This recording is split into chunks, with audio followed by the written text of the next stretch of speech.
Hello दोस्तों, एक बार फिर से आपका स्वागत है मेरे यूट्यूब चैनल केआरसी, जहां सिलेक्शन एक जिद है। तो बिहार शिक्षक भर्ती एग्जाम में अब एक वीक भी मतलब समय नहीं बचा हुआ है। तो आप लोग जो है अब जल्दी से जल्दी जो है प्रीवियस ईयर प्रश्नों का रिवीजन कर लीजिए, क्योंकि पढ़ाई की जो दिन थे वो तो आप लोगों ने कर लिए हैं। तो अब जो है लगातार सिर्फ प्रीवियस ईयर प्रश्नों का रिवीजन कीजिए, इससे भी 10 क्वेश्चन आपके जरूर बनेंगे। तो चलिए आज हम लोग जो है हिस्ट्री का रिवीजन करते हैं, जो बीपीएससी के सभी एग्जाम्स में पूछे गए प्रश्नों का संग्रह है। तो आज का पहला क्वेश्चन है, देखते हैं हम लोग, आधुनिक भारत से ही है। तो फर्स्ट क्वेश्चन है, पुर्तगाली उपनिवेश का प्रथम वायसराय भारत में कौन हुआ था? तो इसका आंसर हो जाएगा फ्रांसिस्को द अल्मोड़ा। ठीक है, फ्रांसिस्को द अल्मीडा या अल्मोड़ा लिखा रहता है। ठीक है, ऑप्शन सी बिल्कुल सही होगा। अगला पॉइंट है, बंगाल की खाड़ी में समुद्री डकैती हेतु हुगली का उपयोग कौन करता था? तो इसका भी आंसर पुर्तगाली ही होगा। ठीक है, पुर्तगाली। नेक्स्ट तीसरा नंबर क्वेश्चन, निम्नलिखित अंग्रेजों में से किसे जहांगीर ने खान की उपाधि से सम्मानित किया था? तो वो थे कैप्टन हॉकिंस। ठीक है, कैप्टन हॉकिंस, ऑप्शन ए बिल्कुल सही है। आगे बढ़ते हैं हम लोग। भारत में 1612 ईस्वी में अंग्रेजों ने अपनी पहली फैक्ट्री कहाँ स्थापित की थी? तो सूरत में। ठीक है, सूरत में 1613 ईस्वी में स्थापित किया था, ये याद रखेंगे। नेक्स्ट है अगला पॉइंट, कि किस मुगल शासक के समय सर थॉमस रो भारत आया था? तो वो जहांगीर थे। ठीक है, ऑप्शन सी बिल्कुल सही होगा, Jahangir. Dutch east India company ने किस वर्ष अपनी फैक्ट्री पटना में स्थापित की थी? तो 1632 ईस्वी में। ठीक है, 1632 ईस्वी में। अगला पॉइंट है, निम्नलिखित में से प्रथम कर्नाटक युद्ध का कौन सा तत्कालीन कारण था? तो तत्कालीन कारण जो था, अंग्रेजों द्वारा फ्रांसीसी जहाजों का अधिग्रहण जो था, वो कर्नाटक युद्ध का प्रथम तत्कालीन कारण था। 1760 ईस्वी का प्रसिद्ध वांडीवास जो युद्ध हुआ था, अंग्रेजों द्वारा किसके खिलाफ लड़ा गया था? तो ये फ्रांसीसियों के बीच हुआ था, और इस युद्ध में जो है फ्रांसीसी का जो पतन हो गया था। ठीक है, पूरी तरह से पतन हो गया था। नेक्स्ट है, निम्नलिखित में से किस अंग्रेज अधिकारी ने पुर्तगालियों को सवाली के स्थान पर हराया था? तो ये थे थॉमस बेस्ट। ठीक है, थॉमस बेस्ट ने हराया था। अगला पॉइंट है, उस क्षेत्र का पहचान करें जहां से यूरोप वासियों को सर्वोत्तम सोरा और अफीम प्राप्त होता था। वो था बिहार। ऑप्शन ए बिल्कुल सही है। नेक्स्ट है, अंग्रेजी शासनकाल में भारत का कौन सा क्षेत्र अफीम उत्पादन हेतु प्रसिद्ध था? तो वो था गुजरात। अंग्रेजी शासनकाल में पूछा जा रहा है, तो वो था गुजरात। इलाहाबाद की संधि के बाद रॉबर्ट क्लाइव ने मुर्शिदाबाद का उप दीवान किसे बनाया था? तो मोहम्मद रजा खां को। ठीक है, मोहम्मद रजा खां। नेक्स्ट है, सम्राट शाह आलम द्वितीय ने ईस्ट इंडिया कंपनी को बंगाल, बिहार तथा उड़ीसा की दीवानी कब प्रदान की थी? तो 12 अगस्त 1765 को। ठीक है, 12 अगस्त 1765 को। अगला पॉइंट है दोस्तों, मुगल बादशाह बहादुर शाह जफर के बारे में कहा जाता है कि उसके साम्राज्य की सीमा थी चांदनी चौक से पालम, दिल्ली से बिहार, पेशावर से वाराणसी। तो इस क्वेश्चन का आंसर जो है थोड़ा सा डाउटफुल है, क्योंकि इस क्वेश्चन के बारे में बोर्ड ने डाउटफुल बताया था। तो इसको छोड़ के हम लोग आगे बढ़ते हैं। नेक्स्ट है, रंजीत सिंह ने सुप्रसिद्ध कोहिनूर हीरा प्राप्त किया था कहाँ से? तो शाहसूजा से। ठीक है, शाहसूजा से प्राप्त किया था कोहिनूर हीरा रंजीत सिंह ने। ठीक है, अगला पॉइंट है, टीपू सुल्तान ने अपनी राजधानी कहाँ बनाई थी? तो श्रीरंगपट्टनम में। ठीक, श्रीरंगपट्टनम में। अंग्रेजों ने श्रीरंगपट्टनम की संधि किसके साथ की थी? तो वो टीपू सुल्तान के साथ किया था। ठगों का उन्मूलन किसके नेतृत्व में हुआ था? तो कैप्टन स्लीमन के समय हुआ था। ठीक है, अगला पॉइंट है, बंगाल में द्विशासन प्रणाली किसके द्वारा लागू की गई थी? तो रॉबर्ट क्लाइव के द्वारा। द्वैत शासन या द्विशासन उसी को बोलते थे। द्वैत शासन का जनक किसे कहा जाता है? तो सर लियोनस कार्टियस को। ठीक है, सर लियोनस कार्टियस को। अगला पॉइंट है, भारत में प्रथम रेलवे लाइन किस ब्रिटिश गवर्नर के समय बिछाई गई थी? तो लॉर्ड डलहौजी के समय। ठीक है, लॉर्ड डलहौजी। अगला पॉइंट है, मुंगेर का बड़ियाताल विरोध का उद्देश्य क्या था? तो बकास्त भूमि की वापसी की मांग थी। ऑप्शन ए बिल्कुल सही हो जाएगा। तो दोस्तों इसे जो है बार बार रिवीजन कीजिए, क्योंकि ये जो है सारे क्वेश्चन आप देख ही रहे हैं, पूछा हुआ है बीपीएससी के ही एग्जाम में। तो लगातार जो है बीपीएससी जो प्रीवियस ईयर का जो है रिपीटेशन करते रहता है, तो इसे देखना ना भूलो। नेक्स्ट है, 1857 में भारत का गवर्नर जनरल कौन था? तो लॉर्ड कैनिंग था। ठीक है, लॉर्ड कैनिंग था। नेक्स्ट है, अंग्रेजी भारतीय सेना में चर्बी वाले कारतूसों से चलने वाली एनफील्ड राइफल कब शामिल की गई थी? दिसंबर 1856 में। नेक्स्ट है, 1857 के विद्रोह का नेतृत्व बिहार में किसने किया था? तो कुंवर सिंह, ये तो सभी को पता ही होगा। नेक्स्ट है, बिहार में 1857 के विद्रोह का नेतृत्व किसने किया था? तब बाबू कुंवर सिंह ने। ठीक है, बाबू कुंवर सिंह। अगला पॉइंट है जगदीशपुर के किस व्यक्ति ने 1857 के विप्लव में क्रांतिकारियों का नेतृत्व किया था? तो कुंवर सिंह। ठीक, देखिए क्वेश्चन को जो है कितनी तरीके से पूछा जा रहा है, इसको भी देखेंगे। कुंवर सिंह राजा थे कहाँ के? तो जगदीशपुर के। ठीक है, अगला पॉइंट है सन 1857 के विद्रोह के एक नेता कुंवर सिंह किस स्थान से संबंधित थे? तो जगदीशपुर से संबंधित है। ठीक है, जगदीशपुर से संबंधित थे।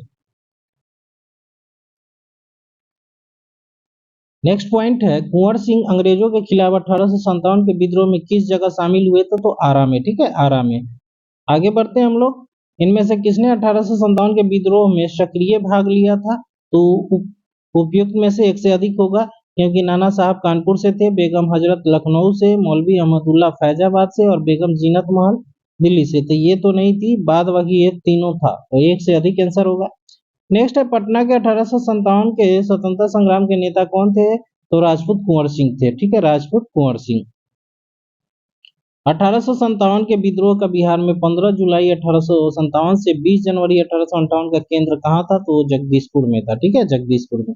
जगदीशपुर के राजा कौन थे? तो कुंवर सिंह। देखिए ये क्वेश्चन जो है लगभग 10 बार अभी तक रिपीट हो चुका है, इसलिए जो कहा जा रहा है कि रिपीटेशन क्वेश्चन होते रहते हैं, तो बार बार इसको देखिए और ज्यादा से ज्यादा शेयर कीजिए। कुंवर सिंह ने 1857 के विद्रोह का नेतृत्व किस प्रांत से किया था? तो वो बिहार से। ठीक है, बिहार से। अगला पॉइंट है 1857 के विद्रोह का नेतृत्व बिहार में किसने किया था? तो कुंवर सिंह ने किया था। लगातार ये क्वेश्चन कुंवर सिंह से क्वेश्चन हमेशा पूछते रहते। बिहार में 1857 के विद्रोह का नेतृत्व किसने किया था? तो कुंवर सिंह। देखिए फिर 66वीं बीपीसी 2020 का क्वेश्चन है ये। निम्नलिखित में से कौन 1857 के विद्रोह में अंग्रेजों का सबसे कट्टर दुश्मन था? तो मौलवी अहमदुल्ला शाह। ठीक है, मौलवी अहमदुल्ला शाह। अगला पॉइंट है 1857 के विद्रोह को किस उर्दू कवि ने देखा था? तो मिर्जा गालिब ने देखा था। ठीक है, मिर्जा गालिब। नेक्स्ट है निम्न में से कौन ईस्ट इंडिया कंपनी के सिपाहियों को विद्रोही बनाने का कारण नहीं था? तो अधिकारियों की अक्षमता। ठीक है, अधिकारियों की अक्षमता। निम्नलिखित वर्गों में से किसने 1857 के विद्रोह में भाग नहीं लिया था? तो नहीं लेने वाले जो थे वो साहूकार एवं जमींदार थे। ये दोनों हो जाएगा, तो ऑप्शन डी 2 एवं 4 बिल्कुल सही है, साहूकार और जमींदार। निम्नलिखित में से कौन सा कथन सही है? तो सही वाला कथन देख लेते हैं। 1857 में दरभंगा, डुमराव और हटवा के महाराजाओं और उसके साथी जमींदारों ने आदमी तथा पैसे से अंग्रेजों की मदद की थी। ये कथन जो है सही है। नेक्स्ट है 43 नंबर क्वेश्चन। 1857 के विद्रोह से बिहार का कौन सा भाग अप्रभावित रहा था? तो अप्रभावित भाग में जो है केवल 5 नंबर होगा। मुंगेर जो था अप्रभावित था। ठीक है, ऑप्शन 5 मतलब ऑप्शन बी होगा। कथन में जो पांचवा था मुंगेर, वो सही है। ठीक है, नेक्स्ट है 1857 के विद्रोह लखनऊ में नेतृत्व किसने आगे बढ़ाया था? तो बेगम ऑफ अवध, मतलब कि लखनऊ की जो बेगम थी या अवध की बेगम हजरत महल थी। ठीक है, हजरत महल। लखनऊ को पहले अवध के नाम से जाना जाता था।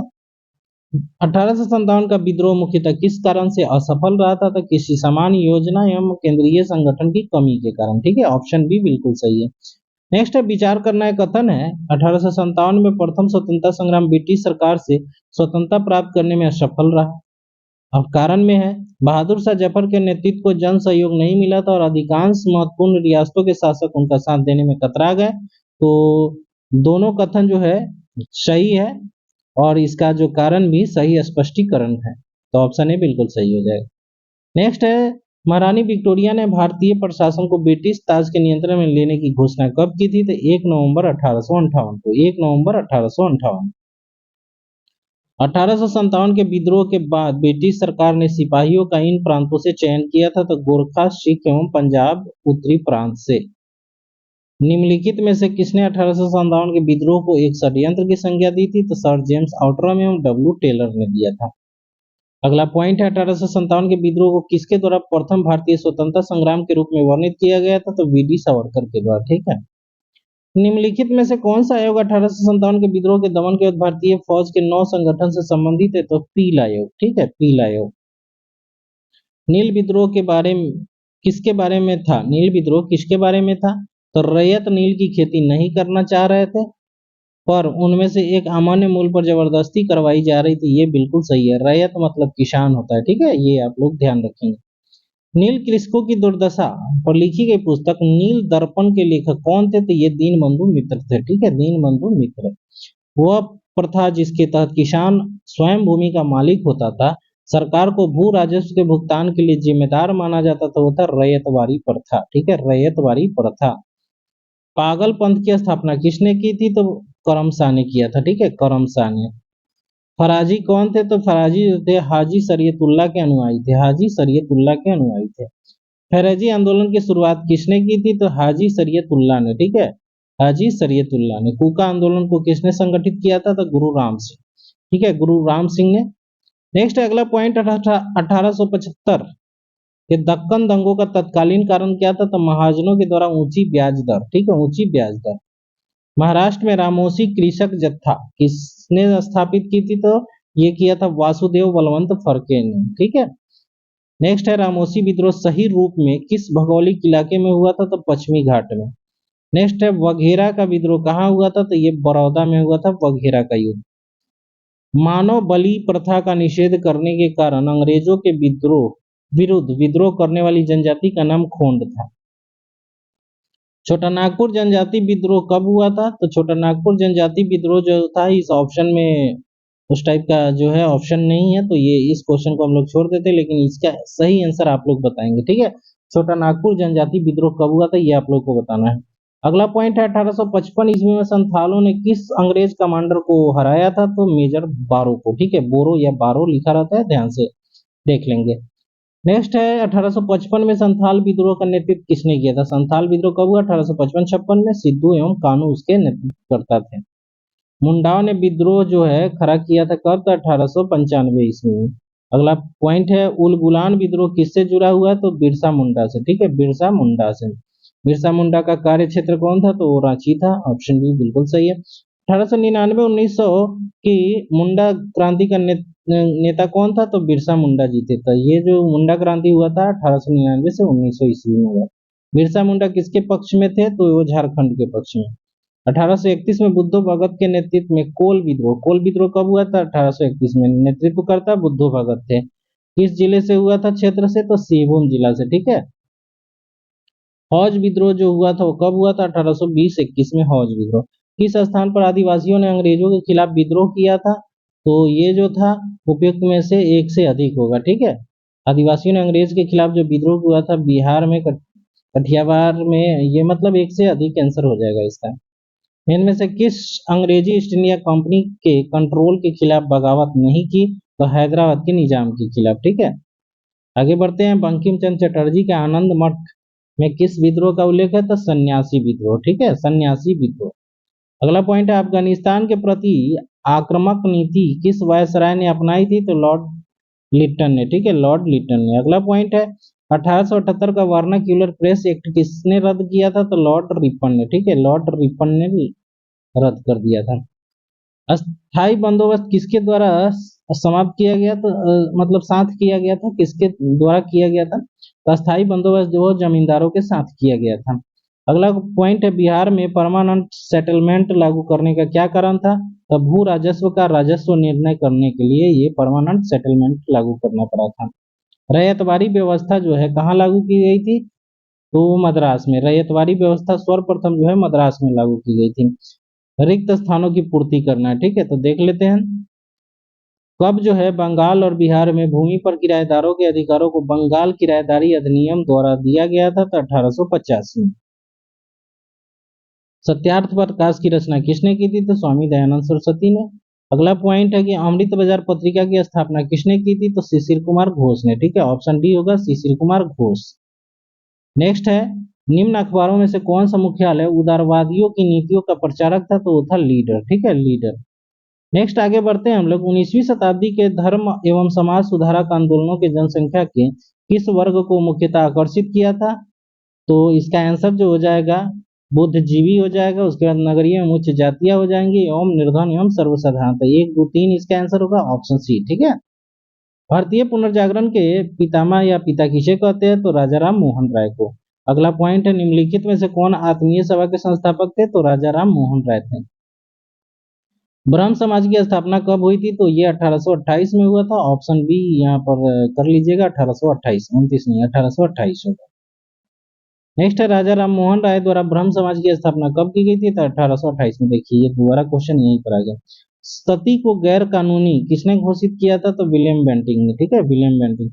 अगला पॉइंट है, प्रार्थना समाज के संस्थापक कौन थे? तो आत्माराम पांडुरंग। ठीक है, आत्माराम पांडुरंग।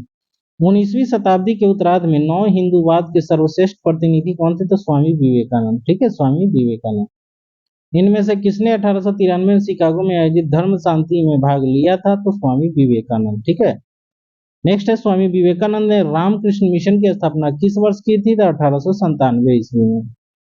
दयानंद सरस्वती द्वारा स्थापित जो था वो कौन सा समाज था? तो आर्य समाज। अगला पॉइंट है, किसने 1873 में सत्यशोधक समाज की स्थापना की थी? तो ज्योतिबा फूले ने। ऑप्शन भी बिल्कुल सही होगा। सत्यशोधक समाज की स्थापना किसने की थी? तो ज्योतिबा फूले ने 1873 ईस्वी में। ठीक है। थियोसॉफिकल सोसाइटी की स्थापना किसने की थी? Madam HP. ब्लडवर्स्की ने। ठीक है। भारतीय राष्ट्रीय कांग्रेस की प्रथम महिला अध्यक्ष श्रीमती एनी बेसेंट बनी थी। ठीक है, श्रीमती एनी बेसेंट। अगला पॉइंट है, भारतीय राष्ट्रीय कांग्रेस की प्रथम महिला अध्यक्ष कौन थी? Annie Besant. तो ये था आज का सेशन दोस्तों। फिर मिलते हैं अगले 101 से लेकर लगातार 200 तक। तो ये 100 जो टॉप 100 क्वेश्चन थे जो बीपीएससी में पूछे गए हैं, जो आधुनिक भारत से रिलेटेड थे, तो इसे जो है बार बार रिवीजन कीजिए और इसे देखना ना भूलिए, क्योंकि जो है बीपीएससी लगातार जो है रिवाइज करते रहती है प्रश्नों को। तो इस तरह से जो है आपका ये हिस्ट्री का आधुनिक भारत का टॉप 100 क्वेश्चन हो चुका है। तो आप मेरे साथ बने रहिए, 2-4 दिन में जो है आपके सारे सब्जेक्ट को जो है टॉप 200 क्वेश्चन जो है जो बीपीएससी के द्वारा आगामी परीक्षा पूर्व परीक्षा में पूछा गया है, उसका संकलन आपको देखने को मिलेगा। तो आप रिवीजन कीजिए और करेंट पर ध्यान दीजिए, बाद बाकी आपका सारा चीज पढ़ा हुआ है। तो दोस्तों फिर मिलते हैं अगले वीडियो में, तब तक के लिए अपनी पढ़ाई को जारी रखेंगे। धन्यवाद।